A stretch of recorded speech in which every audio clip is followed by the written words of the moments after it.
किशनगढ़ गांव में कीर्ति अपने बेटे दिवाकर और बहू अंशु के साथ रहा करती थी। तीनों बहुत ही हंसी खुशी अपना जीवन व्यतीत कर रहे होते हैं। अरे बहू, आज खाना मैं बना देती हूँ। नहीं माँ जी, आप क्यों तकलीफ कर रही हैं?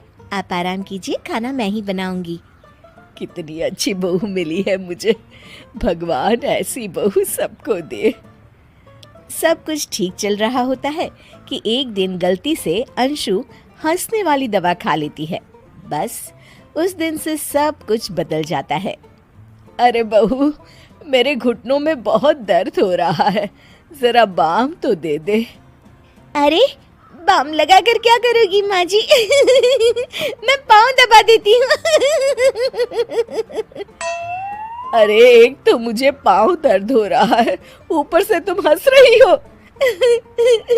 आई एम सॉरी माँ जी। अरे फिर से हंस रही है, जा तू मेरे कमरे से, मुझे तुझसे बात नहीं करनी।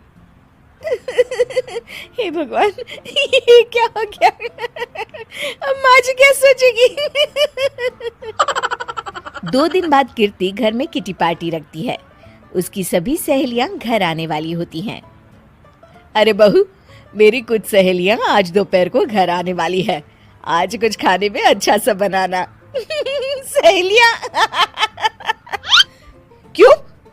मेरी सहेलियां नहीं हो सकती क्या? तुम फिर से हंस रही हो? नहीं माँ जी, मैं हंस नहीं रही हूँ।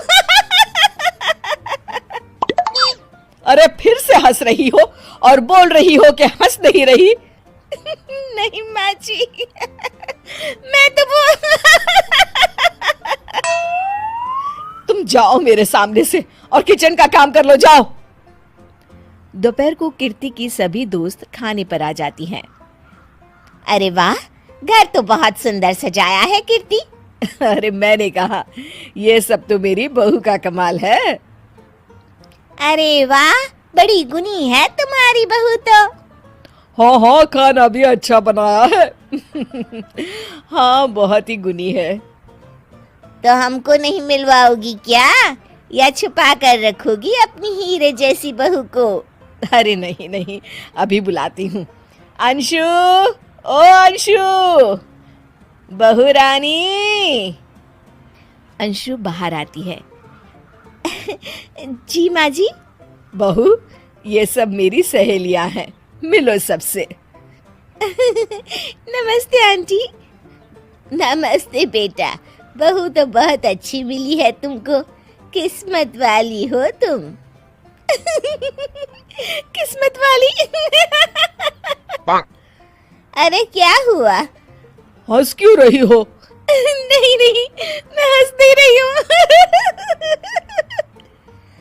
तभी अचानक सांची के हाथ से चम्मच छूट जाता है और उसका कुर्ता गंदा हो जाता है। अंशु फिर से हंसने लगती है।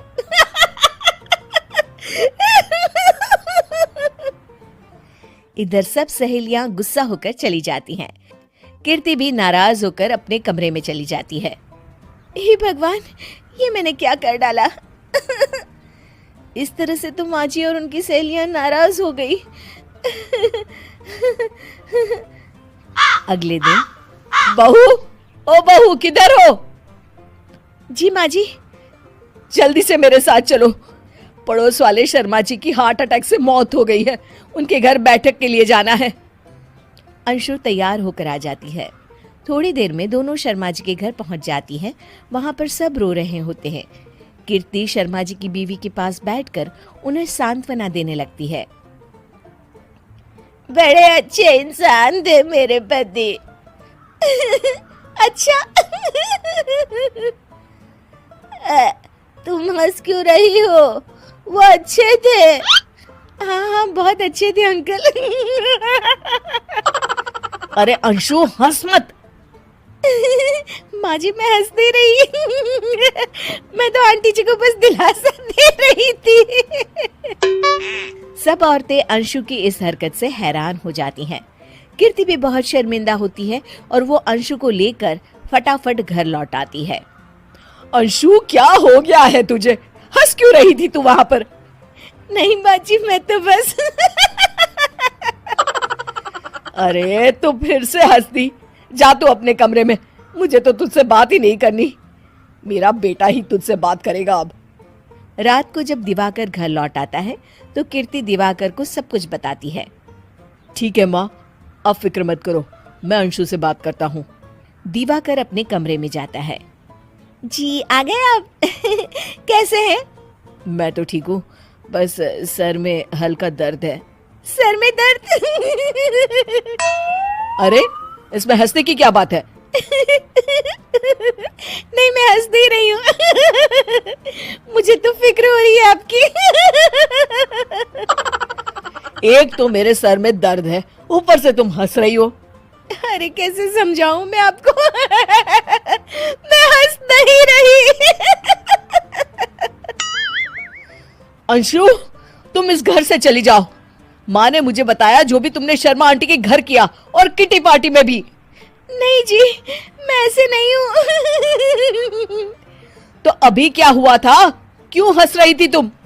रुकिए, मैं आपको सब कुछ बताती हूँ।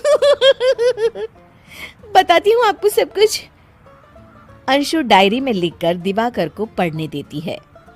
कुछ दिनों पहले मैंने गलती से हंसने वाली दवा पी ली थी, जिसकी वजह से ये सब हो रहा है। इसका असर कुछ दिन और रहेगा। अरे तो तुमने ये सब पहले क्यों नहीं बताया अंशु? वो मैंने माँ जी को बताने की बहुत कोशिश की, मगर उन्होंने सुना ही नहीं। अरे ठीक है, मगर वादा करो जब तक दवाई का असर ठीक नहीं हो जाता तुम घर से बाहर नहीं जाओगी। नहीं जाऊंगी, और हंसूंगी तो बिल्कुल नहीं। लो, तुम तो फिर से हंस दी।